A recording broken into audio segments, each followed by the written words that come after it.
Greetings fellow Decepticons, Sandblaster1987 here with another Pixar action figure review.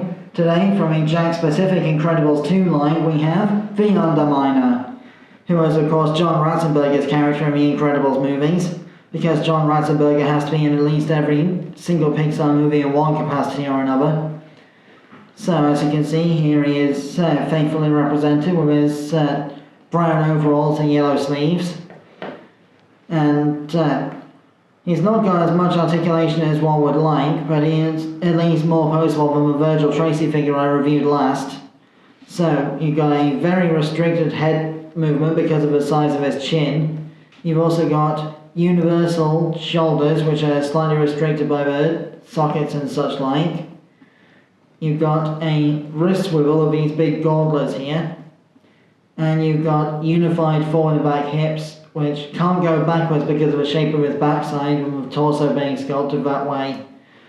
You can technically force the legs to be, independent, but they don't really like doing that, so you probably be better off just leaving them as they are, otherwise you might break something.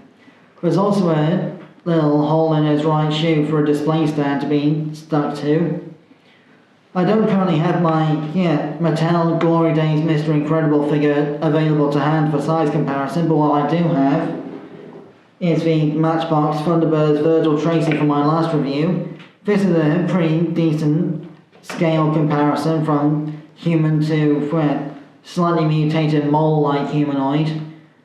This is pretty much the scale that Mr. Incredible would have been with him in The Incredibles 2 for most of the boss fight. And for another size comparison, here he is with Darth Sidious from Star Wars The Black Series, the Revenge of the Sith line, so you can see that the Underminer here is about 2.5 inches, the same size as their Sonic the Hedgehog figure line, or most of it anyway, aside from their 5-inch line, that I've already covered with figures like Movie Shadow and such. One last feature that I need to mention is that the Underminer's cape can be removed by unpopping the little clasps here and just taking it off like so.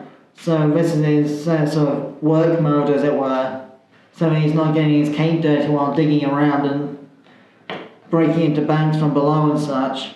And then you can just pop the thing back into the holes on the chest to reconnect the cape like so.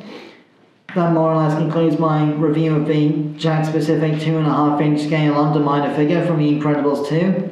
I've been Sandblaster1987, thanks again for watching.